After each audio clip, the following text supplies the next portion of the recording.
तो देखा आपने यहाँ उमर अब्दुल्ला जो कि कई सवालों पर चुप्पी भी साधते नजर आए, लेकिन नेशनल कॉन्फ्रेंस के उपाध्यक्ष उमर अब्दुल्ला ने डीडी डायलॉग में दावा किया कि जम्मू कश्मीर में अनुच्छेद 370 हटने से पहले भी सब ठीक था।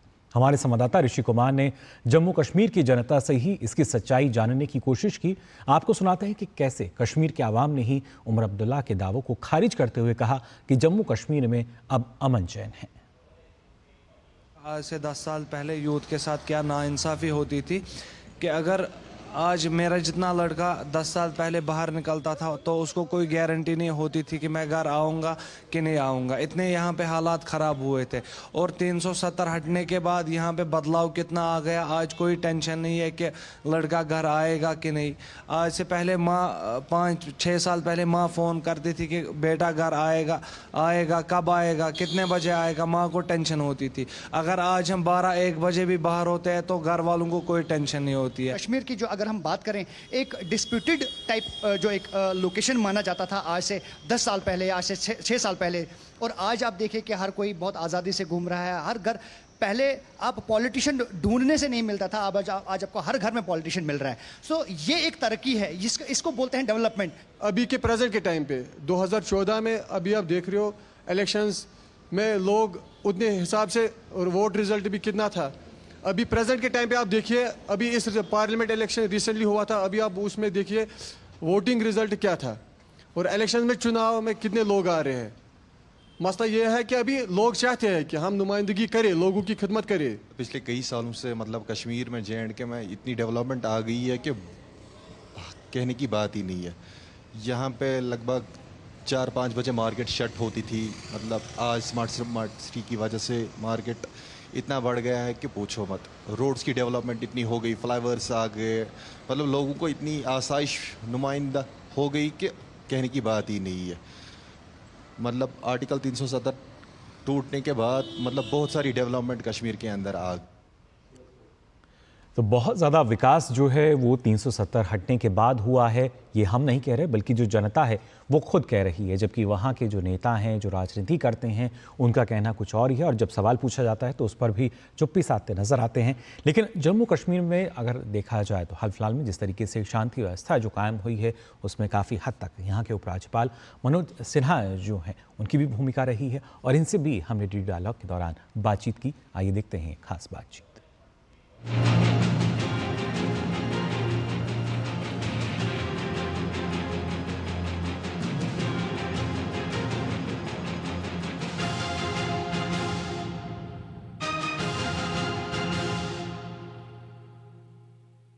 नमस्कार। खिलता कश्मीर, जैसा कि हमने अपने डीडी डायलॉग, क्योंकि कश्मीर के चुनाव पर हम अपना पूरे दिन अलग अलग शख्सियत और जितने भी स्टेक होल्डर्स हैं उनसे बात करेंगे, लेकिन खिलता कश्मीर की जब हम बात कर रहे हैं, और पहले कश्मीर की बात होती थी, कश्मीर कभी भी ऐसा नहीं रहा कि सुर्खियों में ना रहा हो, हमेशा से कश्मीर के बारे में बात होती थी। बदलाव ये आ गया है कि अब खिलते हुए कश्मीर की बात होती है, और बात ये होती है कि कश्मीर बदला कैसे, उसके पीछे के मुद्दे क्या रहे। जब विधानसभा के चुनाव हैं, क्योंकि हम वोटिंग परसेंटेज की भी बात करेंगे, लेकिन इतना उत्साह लोगों में जो दिख रहा है, खासकर युवाओं में और महिलाओं में। एक वक्त था जब पत्थर की बात होती थी, युवाओं के हाथ में होते थे वो पत्थर, लेकिन अब रोजगार की बात होती है, महिलाओं के खिलते हुए मुस्कुराते हुए चेहरों की बात होती है, और स्कूल जाती हुई बच्चियों की बात होती है। तो ये बदलाव कैसे आया, ये बात करने के लिए हमारे साथ बेहद ही खास मेहमान इस वक्त मौजूद हैं, जिनका तारुफ मैं कराऊं कि जब दिल्ली से यहाँ पर वो आए तब उनका नाम चर्चा में आया, और ये हुआ कि उनको यहाँ पर आने के पीछे एक खास मकसद है कि अब कश्मीर विकास के राह पर चलेगा, और एक विजन के साथ उनकी यहाँ पर मौजूदगी दर्ज हुई। वो लोगों के बीच भी गए, जनता का दरबार भी लगाया, कोविड के समय में भी देखा और चुनाव के समय में भी देखा कि आरोप प्रत्यारोप में वो नहीं पड़ते, बल्कि हकीकत में काम कैसे होता है शायद उसमें यकीन करते हैं। खास मेहमान उपराज्यपाल मनोज सिन्हा जी हमारे साथ हैं। बहुत बहुत स्वागत है सिन्हा जी आपका। धन्यवाद। शुरुआत में इसी बात से कहूंगी कि जब आप आए थे और अब में, और अब जब चुनाव पूरी तरह से अपने शबाब पर आ ही गया है, क्या बदलाव आप इन सालों में देखते हैं? जब आप आए वो चुनौती और आज चुनाव की चुनौती। नहीं, जब मैं आया था तो मुझे लगता है कि इस शताब्दी की सबसे बड़ी महामारी कोरोना से पूरी मानवता पीड़ित थी। 7 अगस्त 2020 को मैं आया था और 8 अगस्त को की शाम को मैं हॉस्पिटल गया था। बड़ी भयावह तस्वीर थी और मैं कह सकता हूं कि देश के वैज्ञानिकों, हमारे डॉक्टर्स और हेल्थ सर्विस से जुड़े हुए सभी सहयोगियों के कारण, यहाँ की सिविल सोसाइटी और अनेक सामाजिक संस्थाओं के प्रयत्न के कारण उस महामारी से देश के बाकी हिस्सों में जिस तरह की परेशानी थी, थोड़ी कम परेशानी जम्मू कश्मीर में हुई। खासतौर से जब कोविड की सेकेंड वेव आई थी तो उस समय मुझे याद है, मैं जब अगस्त में आया था, सितंबर में मैंने एक रिव्यू लिया था तो हमारी कुल ऑक्सीजन जनरेशन क्षमता 14,000 एलपीएम थी और कोविड की जब सेकेंड वेव आई तो 48,000 एलपीएम हमारी क्षमता हो गई थी। ढेर सारे लोगों की जान इसके कारण बच सकी। वो तस्वीरें देश ने देखी हैं कि बर्फीले रास्तों पर चलती हुई महिला स्वास्थ्य कर्मियां 8-8 किलोमीटर 10-10 किलोमीटर की यात्रा तय करके कोविड वैक्सीनेशन किया। और उस समय मुंबई उच्च न्यायालय ने, मुंबई की हाईकोर्ट ने एक टिप्पणी की थी किसी सरकार पर, मैं उसका नाम नहीं लेना चाहता हूं, बल्कि मुंबई हाईकोर्ट ने कहा कि वैक्सीनेशन कैसे होता है, कोविड मैनेजमेंट कैसे होता है, ये जम्मू कश्मीर से सीखना चाहिए। वहां से यात्रा शुरू हुई थी। स्वाभाविक रूप से एक ऐसा वातावरण था जिसमें लोग हताश थे, निराश थे। आज मैं कह सकता हूं कि जम्मू कश्मीर के आम आदमी, खासतौर से नौजवान हो या महिलाएं हो, उनकी आकांक्षाओं को नया पर लगा है और देश के दूसरे हिस्सों के लोग जिस तरह से सपने देख रहे हैं, यहाँ के लोग भी उसी तरह के सपने देखने लगे हैं। विकास की राह पर जम्मू कश्मीर आगे बढ़ रहा है। ये सच है कि आवश्यकताएं अनंत होती हैं। ये कोई एब्सोल्यूट फिगर नहीं होता है डेवलपमेंट का कि ये हो गया तो काम खत्म हो गया। जैसे जैसे काम बढ़ता है, लोगों की आकांक्षाएं, अपेक्षाएं बढ़ती हैं। मैं समझता हूं कि सही दिशा में जम्मू कश्मीर आगे बढ़ रहा है। मनोज जी, ये सवाल इसलिए जो आपने बात कही उसी से जुड़ा हुआ मैं करना चाहूंगी। कश्मीर भारत का अभिन्न अंग था, है और रहेगा, लेकिन अब तक जिस तरह से कश्मीर को आंका जाता था, इसीलिए आपने कहा कि कश्मीर के युवाओं के, महिलाओं के सपने जब पूरे होते हैं, उनके सपने शायद बाकी भारतवासियों से थोड़े से अलग रहे, क्योंकि एक ऐसी राजनीति चलती रही जिसकी वजह से ये था कि पहले तो वो सुरक्षा देखें, शांति देखें, तब वो रोजगार की बात करें, तब वो शिक्षा की बात करें। आपने एक बड़ा स्टेटमेंट दिया कि उनके सपने पूरे हो रहे हैं। आपको लगता है अब कश्मीर की आवाम भी बाकी देशवासियों जैसी हो गई है और उसकी तरह सपने देख पा रही है और पूरे कर पा रही है? इसमें मुझे थोड़ा भी संदेह नहीं है कि यहाँ के नौजवानों, महिलाओं या कॉमन मैन की आकांक्षाओं अनंत आकाश तक पहुंच गई। नए सपने देख रहे हैं, उनको पूरा करने की पुरजोर कोशिश कर रहे हैं। अगर टैलेंट की मैं बात करूं तो यहाँ जो टैलेंट है, मैं समझता हूं कि पिछले 35-40 सालों से मैंने सामाजिक और राजनीतिक क्षेत्र में काम किया है। ऐसा टैलेंट मैंने हिंदुस्तान के किसी कोने में नहीं देखा है। और अब सही दिशा में वो जम्मू कश्मीर को और देश को आगे बढ़ाने में ढेर सारे युवा, ढेर सारे बच्चे, बच्चियां या यहाँ के नागरिक लगे हैं। और मैं उम्मीद करता हूं कि नई सुबह का जो आगाज हुआ है वो निश्चित रूप से विकसित भारत के निर्माण में जम्मू कश्मीर के लोगों के योगदान को आने वाला इतिहास भारत का या भविष्य जरूर याद रखेगा। 58% का मतदान रहा, जो कि रिकॉर्ड था अब तक के इतिहास की। अगर हम बात करें तो 35 वर्षों का इतिहास कभी ऐसा ही नहीं रहा कि कश्मीर में इतना ज्यादा मतदान हो। इस मतदान के पीछे ये जो आपने बात कही, जो आपके विरोधी हैं और खासकर राजनीति में जो यहाँ पर लोग हैं, वो कह रहे हैं कि ये सिर्फ एक फेस सेविंग है, दुनिया को ये दिखाना कि हाँ हम लोकतंत्र कश्मीर में बहाल कर रहे हैं। बल्कि जो असली युवा हैं, महबूबा मुफ्ती कह रही हैं, वो तो जेलों में बंद है, वो लोग तो बाहर ही नहीं आ पा रहे। किसी राजनीतिक विषय पर मैं कोई राय नहीं रख सकता और विधानसभा के चुनाव है तो मैं उस मर्यादा को भी समझता हूं कि मॉडल कोड ऑफ कंडक्ट लागू है, तो मैं उस सीमा और मर्यादा में ही बात करूंगा। थोड़ा मैं पीछे आपको ले जाऊंगा। यहाँ जब विधानसभा के चुनाव 57 में हुए तो एक विशेष पार्टी के 30 एमएलए अनअपोज्ड डिक्लेयर कर दिए गए। अगर इतिहास की तरफ आप जाएंगी तो यहाँ दो तरह के एमएलए होते थे, एक जनता के चुने हुए और एक कलेक्टर साहब के द्वारा बनाए गए। ये बड़ी चर्चा थी। मैं लेटेस्ट 1996 के चुनाव की बात करता हूं। गुरेज एक विधानसभा है, अभी फिर वहां चुनाव हो रहा है।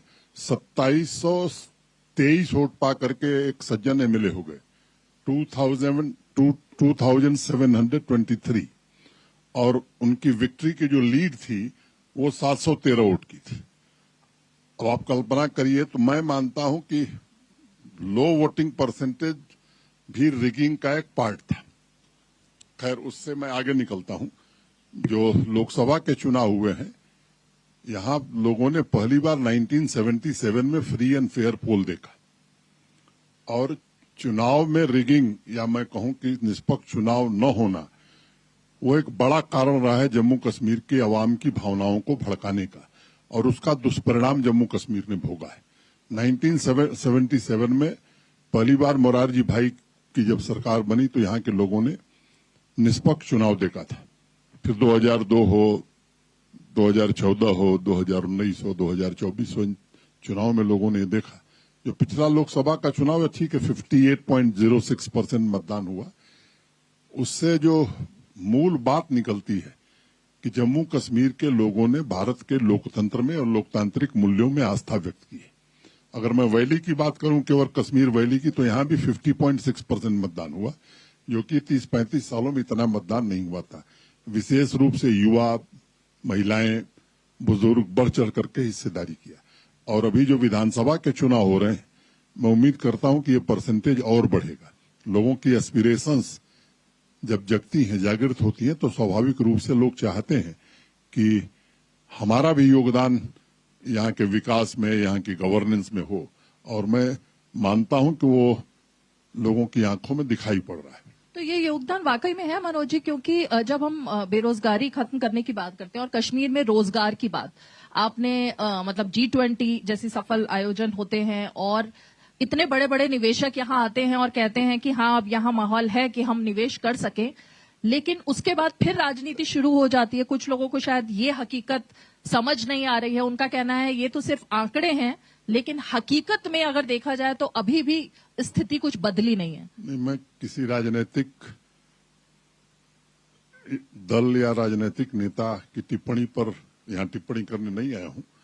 बेरोजगारी है, देश में नहीं, दुनिया में है। दुनिया के विकसित देशों में भी बेरोजगारी है। इस तथ्य को समझने की जरूरत है कि सबको सरकारी नौकरी नहीं दी जा सकती। जम्मू कश्मीर का जहां तक सवाल है, गवर्नमेंट की सैंक्शन पोस्ट हमारी 4,80,000 4,80,000 है, और जम्मू कश्मीर की कुल आबादी 1,40,00,000 है। अब ये सामान्य रूप से नहीं समझ में आएगी। अगर मैं एक और उदाहरण दूं कि बिहार की आबादी 13 करोड़ है और वहां गवर्नमेंट की सैंक्शन पोस्ट जो है 5,13,000 है, तो गवर्नमेंट सेक्टर में ऑलरेडी यहां ओवर एम्प्लॉयमेंट है। इसके अलावा 1 लाख से ज्यादा डेली वेजेस, कोई 2,000 पर, कोई 3,000 पर, कोई 4,000 पर लगाया गया, और उनको के अपॉइंटमेंट लेटर में लिख दिया गया कि after 7 years you will be observed. वो बेचारे टल रहे हैं, स्वाभाविक रूप से उनको, उनका परिवार है। दूसरी बात मैं कहना चाहता हूं कि ढेर सारी ऐसी नियुक्तियां हुई जो बिना किसी प्रॉपरली कॉन्स्टिट्यूटेड सिलेक्शन कमेटी के द्वारा हुई। पिछले 4 वर्षों में 42,000 से ज्यादा सरकारी नौकरियां दी गई हैं, और मैं यहाँ की आवाम भी बैठी है, आपके चैनल के माध्यम से ये कहना चाहता हूं कि पूरी तरह से मेरिट और ट्रांसपेरेंसी के आधार पर नौकरी दी गई। वो जमाना खत्म हो गया जब सिफारिश के आधार पर नौकरी मिलती थी। हाँ, ये मैं जानता हूं कि सबको सरकारी नौकरी नहीं मिल सकती, और एक माइंडसेट भी यहाँ का रहा है। एक टाटा टेक्नोलॉजी के लोग यहाँ सेंटर चलाते हैं बारामूला में, एक जम्मू में। वहाँ बीटेक एमटेक किए हुए लड़के वहाँ ट्रेनिंग करने के लिए जाते हैं। इंडस्ट्री 4.0 की, खासतौर से आर्टिफिशियल इंटेलिजेंस, रोबोटिक्स, इन चीजों की ट्रेनिंग करने। एमटेक किए हुए कुछ बच्चे वहाँ ट्रेनिंग के और बड़े ही इक्विप्ड हैं, वेल इक्विप्ड हैं। मैं उनसे बात कर रहा था, तो कहे साहब कश्मीर में कोई नौकरी मिले तो करेंगे, जम्मू कश्मीर के बाहर नहीं जाएंगे। इससे अब यहाँ का युवा बाहर निकल रहा है। तो मैंने जैसे कहा कि सरकारी नौकरी सबको नहीं मिल सकती, हमने कोशिश की, भारत सरकार की, जम्मू कश्मीर प्रशासन की जो सेल्फ एम्प्लॉयमेंट की स्कीम्स है, जैसे PMEGP, ये भारत सरकार की स्कीम है, prime minister's employment generation programme. और मुझे ये बताते हुए खुशी है कि पिछले 3 वर्षों से लगातार जम्मू कश्मीर की आबादी 1% है हिंदुस्तान की, और पिछले 3 वर्षों से लगातार we are number 1 in the country. Uttar Pradesh देश का सबसे बड़ा प्रदेश है, वो हमसे पीछे है, चाहे वो यूनिट एस्टेब्लिश करने में या इंडिविजुअल को रोजगार देने में। बैक टू विलेज एक कार्यक्रम हम लोगों ने शुरू किया था, back to village, my town my pride. उसमें ढेर सारे काम होते थे, उस समय नहीं कि मैं उस पर एक पर चर्चा करूं। उसमें एक मुख्य काम ये भी था पहले फेज में कि हर पंचायत से 10 यूथ आइडेंटिफाई करना और वो सेल्फ एम्प्लॉयमेंट के लिए कैसे उनकी हैंड होल्डिंग करके उनको फाइनेंशियल सपोर्ट दिया जा सकता है। और सेकेंड फेज में हमने हर पंचायत से 15 नौजवानों को सिलेक्ट किया, बच्चे भी थे, बच्चियां भी थी। और मुझे याद है पिछले 25 जनवरी को एक दिन में 936 करोड़ रुपए 92,000 नौजवानों को आर्थिक सहायता बैंक ने दी थी। उसके पहले साल 75,000, ये संख्या काफी बड़ा है। मिशन यूथ करके एक नया डिपार्टमेंट यहां बना और नौजवानों की राय से कई स्कीम हमने चालू की है, नौजवानों के लिए, बच्चियों के लिए। वो राइज टुगेदर, तेजस्विनी, हौसला, अनेक ऐसी स्कीम मुमकिन, जिससे रोजगार देने में हमें काफी सफलता मिली। दूसरा, और रोजगार कहां से जागृत हो सकता है, तो मुझे लगता है कि 13 लाख फैमिली है यहाँ की जम्मू कश्मीर की, अप्रोक्सीमेटली 70% आबादी जो एग्रीकल्चर और एलाइड एक्टिविटी पर अपना जीवन यापन करती है। एलाइड माने हार्टिकल्चर हो गया, डेयरी हो गया, फिशरी हो गया, सेरिकल्चर हो गया। उसके लिए आज से 1.5 साल पहले देश के जाने माने कृषि विशेषज्ञों के साथ मिलकर के एक होलिस्टिक एग्रीकल्चर डेवलपमेंट प्लान हमने बनवाया। हमने क्या, मैंने हमारे साथियों ने, प्रशासन ने, और जो एग्रीकल्चर और लाइन डिपार्टमेंट पर जो हमारा एनुअल बजट था, उसके अलावा 5,013 करोड़ रुपए अगले 5 साल में, हर साल 1,000 करोड़ रुपया अधिक खर्च हम कर रहे हैं। 29 प्रोजेक्ट हम लोगों ने डिजाइन करी। और उद्देश्य क्या है, आज हम आमदनी के मामले में हमारा किसान देश में 5वें स्थान पर है। और आज आपके चैनल के माध्यम से कहना चाहता हूं, 1 साल से ऊपर हो गया, 1.25 साल हो गया, जब ये प्रोग्राम हमारा पूरा इंप्लीमेंट हो जाएगा तो मुझे लगता है कि we will be definitely number 2 और नंबर 1 इन द कंट्री। दूसरी बात, एक छोटी बात मैं बताता हूं। अब 29 प्रोजेक्ट की चर्चा मैं करूं, ये समय भी नहीं है और आपके पास भी समय नहीं है, मेरे पास भी नहीं। जैसे वैली में मस्टर्ड की खेती नहीं होती थी, सरसों जिसे कहते हैं, पिछले 2 साल से मस्टर्ड की खेती वैली में हो रही है। और मुझे लगता है कि एक हेलीकॉप्टर से जाते समय या गाड़ी से जाते समय आप देखेंगे, जब आप आएंगी तो लगता है कि एक येलो रिवोल्यूशन पूरे वैली में आ गया है।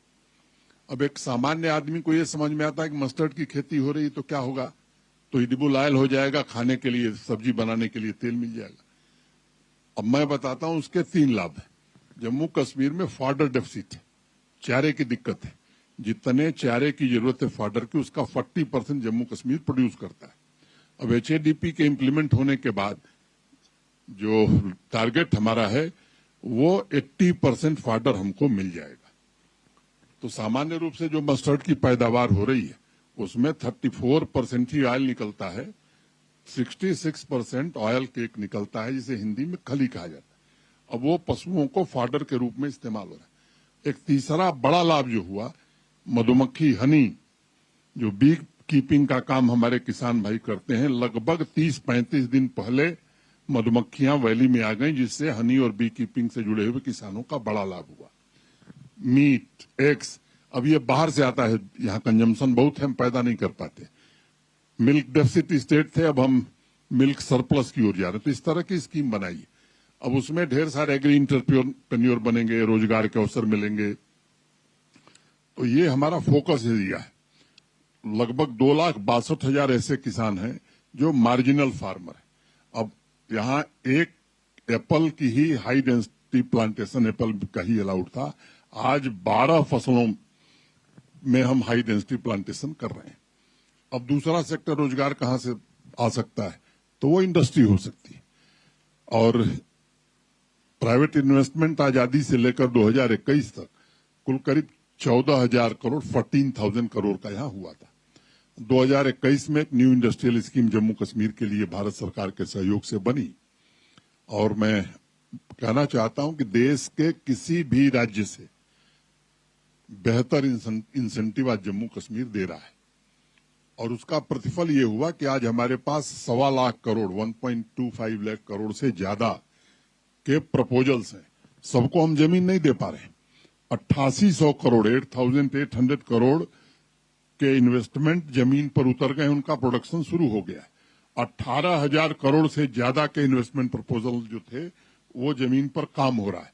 जो शेष बचे हैं सबको जमीन देने की स्थिति में हम नहीं है, लेकिन जितने प्रपोजल हैं आज 60 to 65% लोगों को हम जमीन दे पाएंगे। लैंड बैंक बढ़ाने की हम कोशिश कर रहे हैं।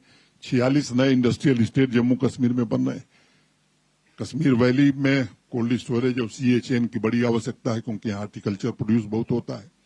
कोल्ड स्टोरेज की क्षमता में पिछले 4 साल में 2 गुने से ज्यादा की वृद्धि हुई है, और मुझे लगता है कि अगर 6 गुना वृद्धि होगी तो भी यहाँ जरूरत है। इमार करके जो दुबई का ग्रुप है, वहीं श्रीनगर में इधर नॉर्दर्न इंडिया का सबसे बड़ा माल बना रहा है।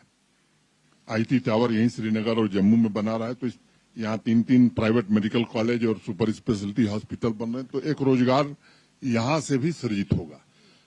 और चौथा जो मुख्य रोजगार का यहाँ साधन होगा वो टूरिज्म होगा। मैं कह सकता हूं कि पिछले 2-3 वर्षों में अनप्रेसिडेंटेड टूरिस्ट यहाँ आया है। लास्ट ईयर 2 करोड़ 11 लाख लोग आए, और ये आंकड़ा मैं समझता हूं कि इस बार 2.25 करोड़ से ऊपर जाएगा। फॉरेन टूरिस्ट इन्फ्लक्स को भी आप देखेंगे तो 2.5 गुना से ज्यादा टूरिस्ट बढ़ा है। अब वो शिकारा वाला है, होटल वाला है, टैक्सी वाला है, ऑटो वाला है, खोमचा वाला है, इन सबको रोजगार के और आमदनी के नए साधन निश्चित रूप से मिले। हैंडीक्राफ्ट और हैंडलूम यहाँ की विशेषता रही है। डाउनवर्ड ट्रेंड हमारा शुरू हो गया था एक्सपोर्ट का पिछले 2 सालों में, अब वो अपवर्ड ट्रेंड शुरू हुआ है, और 1163 करोड़ रुपए का एक्सपोर्ट लास्ट ईयर हमने किया है। इस साल हम उससे ज्यादा करेंगे। इकोनॉमी की अगर मैं बात करूं जम्मू कश्मीर की, तो 2016-17 में ये मोटे तौर पर 1,70,000 करोड़ की इकोनॉमी थी, जो 22-23 में 2,45,000 करोड़ की हो गई, और इस फाइनेंशियल ईयर में 24-25 में 2,63,000 करोड़ की हो जाएगी। माने पिछले 4-5 साल में इकोनॉमी भी यहाँ की डबल हो गई। जो हमारी ग्रोथ रही वो 7.61% रही। एक छोटा उदाहरण देता हूं। एक यहाँ जम्मू कश्मीर बैंक है। जब मैं आया था तो 1100 करोड़ के घाटे में चलता था। NPA 10.4% था, और अभी 1727 करोड़ के प्रॉफिट में है। NPA 3.91 है। तो ये सब बदलाव हुए हैं, और यहाँ के लोगों के सहयोग से हुए। तो मैं समझता हूँ एक कोशिश की जा रही है। हमारी महिलाएं हैं, बच्चियां हैं, सेल्फ हेल्प ग्रुप के माध्यम से कैसे उनको रोजगार अधिक से अधिक मिले, उनका बिजनेस कैसे स्केल अप किया जाए। तो 8 लाख से ज्यादा महिलाएं हैं, 7 लाख से जो इन कामों से जुड़ी हुई हैं। तो एक कोशिश हो रही है, लेकिन मैं जानता हूं कि इसके बावजूद बहुत सारे लोग हैं जिन्हें रोजगार नहीं। ये इंडस्ट्रियलाइजेशन जितना होगा, टूरिज्म जितना बढ़ेगा, एग्रीकल्चर और एलाइड सेक्टर में जितना काम होगा, मैं समझता हूं उससे रोजगार बढ़ेगा। तो maximum terrorism versus maximum tourism, तो यही तो हकीकत है सिन्हा जी जो आप बता रहे हैं। शायद इसीलिए खिलता कश्मीर से कुछ लोगों को समस्या है। अब मैं तो ये देख रही हूँ, आपने कहा कि आप राजनीतिक मुद्दों पर बात नहीं करेंगे, उस पर जवाब नहीं देंगे, लेकिन ये पूरा आपके लिए उचित नहीं है। लेकिन दिक्कत यह है कि पूरा चुनाव जो है ये 3 ही मुद्दों पर हो रहा है। कश्मीर का इतिहास, अनुच्छेद 370 और मनोज सिन्हा जी। तो मैं जरा कोट अनकोट करना चाहूंगी कि एक नेता जो आप भी जानते हैं, उन्होंने कहा 1947 में हमने राजाओं को हटाकर लोकतांत्रिक सरकार बनाई, देश को संविधान दिया, लेकिन आज JNK में राजा है और उनका नाम है LG। अब इस तरह के कमेंट जब पूरे चुनाव प्रचार में जनता के बीच जाकर होंगे तो उसका तो कुछ जवाब आएगा। 2 बात मैं कहूंगा। एक तो जो लोग जिम्मेदार पदों पर हैं, खासतौर से जो संवैधानिक पदों पर बैठते हैं या संविधान की शपथ लेते हैं, उन्हें कॉन्स्टिट्यूशनल अथॉरिटीज पर और न्यायालयों पर, जुडिशियरी पर कमेंट नहीं करना चाहिए। और स्वाभाविक रूप से जो लोकतांत्रिक संस्थाएं, हमारी संवैधानिक संस्थाएं हैं, राजनीतिक मतभेद हो सकते हैं, विवाद हो सकते हैं, लेकिन इस देश की एक परंपरा रही है कि उन संस्थाओं को डिग्रेड कोई नहीं करता है। अब ये दुर्भाग्यपूर्ण है इस देश के लिए। राहुल गांधी ने किसी जो को कमेंट किया, लोकतंत्र आपको राजा कहा और नहीं, कहा आपने एक तरीके से यहाँ भगवान उन्हें रियासत- सद्बुद्धि दे और कमेंट करें, वो मैं इससे ज्यादा क्या कहूं। लेकिन मैं यही कह सकता हूं कि लोगों को बचना चाहिए। और दूसरी बात यह है कि चुनाव हो रहा है, जो राजनीतिक प्रतिद्वंदी हैं उनसे वो चुनाव लड़े।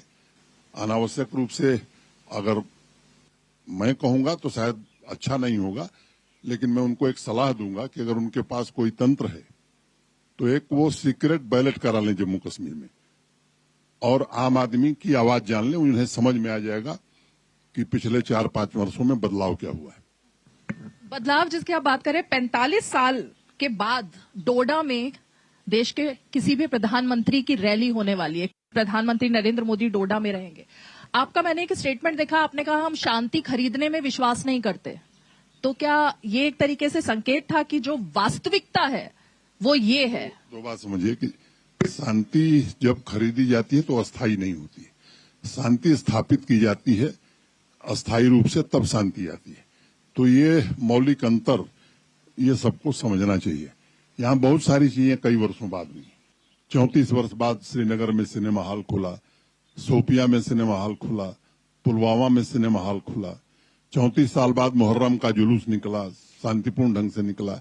तो बहुत सारी चीजें पहली बार हुई हैं। प्रधानमंत्री जी की रैली है तो ये कोई, मुझे लगता है कि स्वागत योग्य कदम होना चाहिए। डोडा नहीं, हर जगह रैली होनी चाहिए। ऐसा वातावरण मुझे लगता है कि जम्मू कश्मीर में बने, देश में बने, ये लोकतंत्र के लिए अच्छा है। और हर पक्ष की बात आवाम सुने, उसके बाद अपना फैसला करे। मैं समझता हूं ये लोकतंत्र की सबसे बड़ी खूबी है भारत के। 2-3 छोटी छोटी सी बातें हैं मनोज जी। आप जम्मू के लिए अब क्या विजन है? क्योंकि एक मुद्दा ये बनाया जा रहा है और ये सवाल मैं आपसे ही जानना चाहती हूँ इसका जवाब, कि आपको लगता है कि घाटी में तो अब शांति हो गई, लेकिन एपी सेंटर या यूं कहें कि फोकस जो है वो जम्मू की तरफ चला गया। अब उस पर ध्यान देने की जरूरत है अगर हम टेररिज्म की बात करें या कुछ असामाजिक तत्वों की बात करें। इसको इस तरह से समझिए, खासतौर से कश्मीर रीजन चिंता का विषय था देश के लिए और यहाँ के लिए। प्रशासन और सरकार का भी ध्यान विशेष रूप से यहाँ था। और मुझे ये कहते हुए प्रसन्नता है कि जिन भी तंजीमों का नाम आप जानती हैं, अब उनका कोई टॉप कमांडर यहाँ नहीं है। मैं आंकड़ों में नहीं जाना चाहता हूं, क्योंकि आतंकवादी गिनने में मेरा भरोसा नहीं है।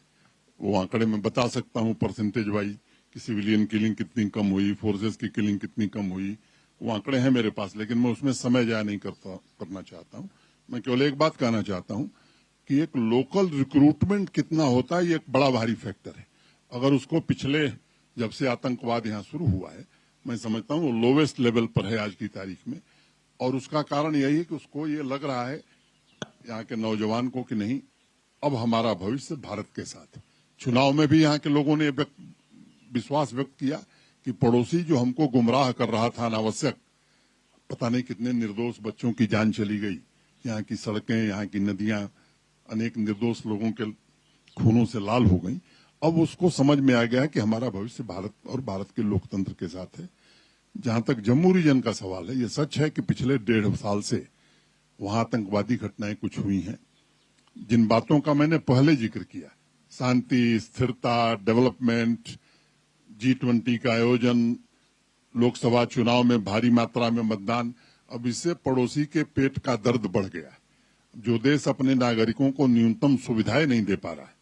अब हमारा तो बॉर्डर है, यहाँ बिजली मिल जाती है, यहाँ अस्पताल भी है, पढ़ाई भी है, उस पर आटे के लिए लंबी लाइन लगी हुई है, उसके लिए मारामारी हो रही। तो अब उस आर्थिक रूप से संपन्न होगा पड़ोसी तो भी उसके लिए जम्मू कश्मीर में कुछ न कुछ करना है, और जब इंटरनल उसकी प्रॉब्लम होगी तो भी इंटरनल पॉलिटिक्स के कारण से करना है। तो लोकल रिक्रूटमेंट जब नहीं हुआ तो उसने कश्मीर में भी और जम्मू रीजन में भी काफी फॉरेन टेररिस्ट को इन्फिल्ट्रेट कराया। जम्मू रीजन कंपैरेटिवली 15-16 साल से शांत था। फोर्सेस का जो डिप्लॉयमेंट था अपर रीचेज पर, वो हटा ली गई थी। अब मैं कह सकता हूं कि फोर्सेस ने अपनी पोजीशनिंग जो पहले थी वो ले ली है। विलेज डिफेंस गार्ड हमारे जो हैं वो पूरी तरह से तैयार हो गए हैं, उनको ऑटोमेटिक वेपन्स भी दिए गए हैं। और मुझे लगता है कि अब यहाँ की आवाम नहीं चाहती है, क्योंकि आतंकवाद और अलगाववाद का दंश यहाँ के अनेक परिवारों ने झेला है और जम्मू की जनता ने कभी आतंकवाद का समर्थन नहीं किया। अभी 2 दिन पहले ही बसंतगढ़ में आपने अखबार में पढ़ा होगा, तो मुझे सिक्योरिटी फोर्सेस की बहादुरी पर, सेना की बहादुरी पर, जम्मू कश्मीर पुलिस की बहादुरी पर मुझे पूरा भरोसा है। और मैं आज कह सकता हूं कि आने वाले 3-4 महीने में ये लोग भी वहीं पहुंच जाएंगे जहां इन्हें पहुंचना चाहिए। आपने क्योंकि मनोज जी पड़ोसी का जिक्र कर दिया, तो पड़ोस से तो ये वीडियोस, ये बयान वहां की आवाम के आते हैं कि भाई पीओके भी अब जरा भारत के पास ही आ जाए, क्योंकि वक्त आ गया है, हमें भी शांति चाहिए, सुरक्षा चाहिए और खासकर विकास चाहिए। तो वक्त आ गया है अब। देखिए, मैं अपनी मर्यादा और सीमा जानता हूं। मेरा कार्यक्षेत्र जम्मू कश्मीर है। जम्मू कश्मीर के हर परिवार को मैं अपना परिवार मानता हूं। अब पीओके में क्या होगा, इसके लिए भारत सरकार ने विदेश मंत्रालय बनाया है, भारत सरकार है, तो उस पर मैंने जिसका जो काम है, अगर वो काम करेगा तो मुझे लगता है कि वो बेहतर होगा। तो अनावश्यक रूप से मैं अपनी सीमा और मर्यादा के बाहर नहीं जाना चाहता हूं। एक तथ्य मैं आपको बताना चाहता हूं, यहाँ बहुत सारे लोग हैं जिनको शायद पता होगा, ये बात एक नहीं आ रही कि ये चुनाव जो विधानसभा का है, ये 50 वर्ष बाद एक ऐसा चुनाव है जिसमें जम्मू कश्मीर में 5 साल की विधानसभा बनने जा रही। नहीं तो 1975 से देश में बाकी विधानसभा असेंबली 5 साल की होती थी, जम्मू कश्मीर की असेंबली 6 साल की होती थी। इसके मौलिक कारण को अगर आप समझेंगे तो जब देश में इमरजेंसी लगी थी, जब श्रीमती इंदिरा गांधी जी के खिलाफ इलाहाबाद हाईकोर्ट ने फैसला दिया, और उस समय क्या क्या हुआ था मैं उसमें नहीं जाना चाहता हूं, तो संविधान संशोधन करके लोकसभा और राज्यसभा का कार्यकाल 6 साल के लिए क्या किया गया था, और तब अनेक राज्यों को भी कहा गया। तो उस समय जो जम्मू कश्मीर का संविधान था, उसमें लोकसभा संसद द्वारा पारित कानून आप चाहें तो अडॉप्ट करें, चाहें तो न अडॉप्ट करें। 75 में जम्मू कश्मीर ने 6 साल वाला जो संशोधन था उसको अडॉप्ट कर लिया, तब से यहाँ 6 साल की विधानसभा होती थी। अब ये पहली बार है 50 साल बाद जब देश के बाकी राज्यों में विधानसभा 5 साल की है, तो जम्मू कश्मीर में भी 5 साल की होगी।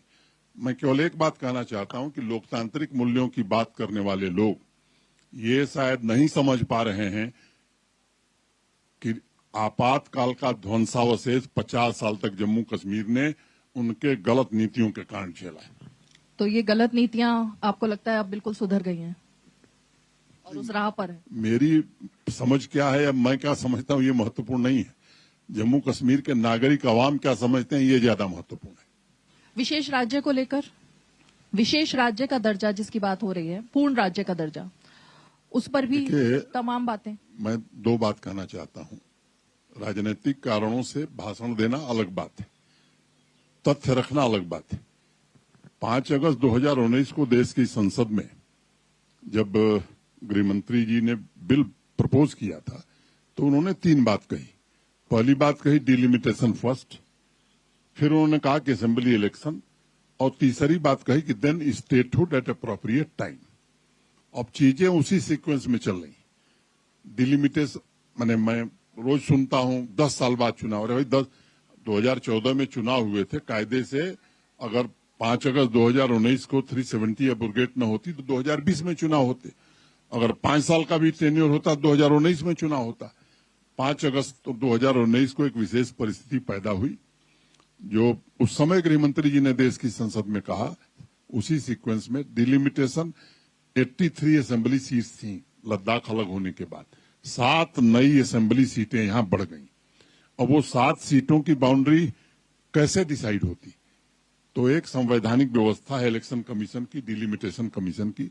जस्टिस रंजना देसाई की अध्यक्षता में एक डिलिमिटेशन कमीशन बना। श्रीनगर आया, जम्मू गया, किश्तवाड़ गया, कुपवाड़ा गया, रजौरी गया, और यहाँ के अनेक स्टेक होल्डर्स दिल्ली गए। 2022 के अंत तक नवंबर में डिलिमिटेशन का काम खत्म हुआ। तो एक्चुअली तो चुनाव 2022 नवंबर के बाद ही हो सकता था। अब जो पुरानी वोटर लिस्ट थी, अब 8 साल में 10 साल के बच्चे भी मतदाता हो गए, तो अगर उनका नाम न होता तो ये भी लोकतंत्र के साथ अन्याय होता।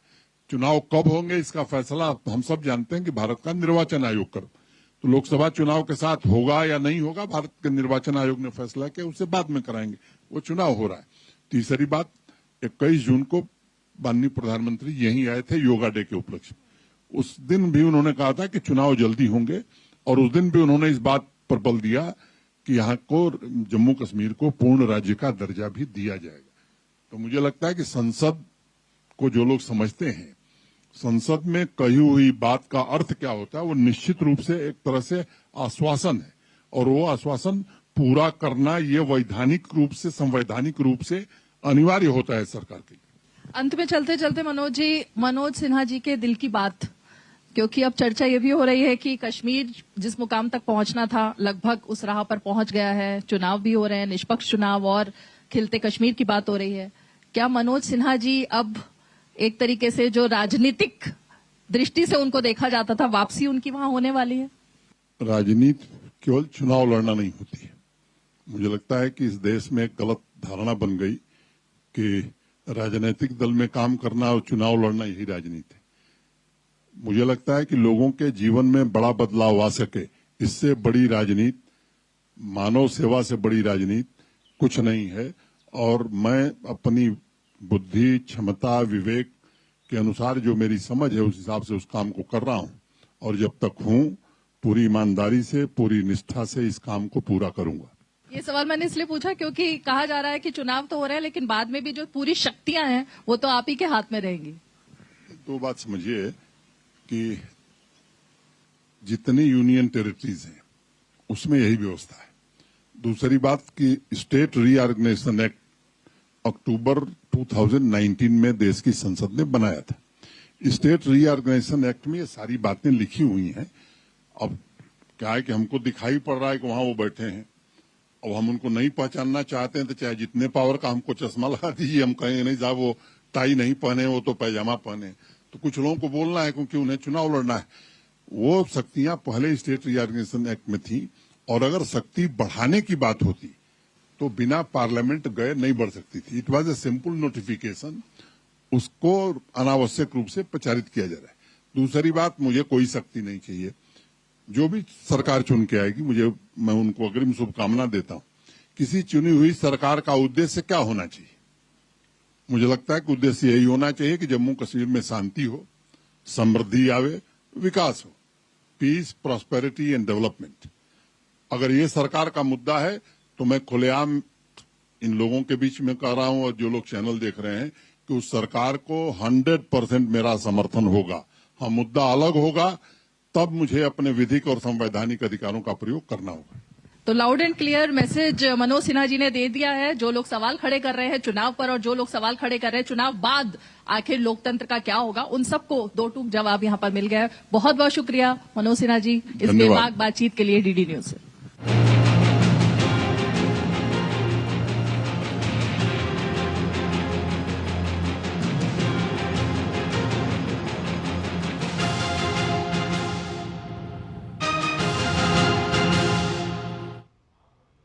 तो देखा आपने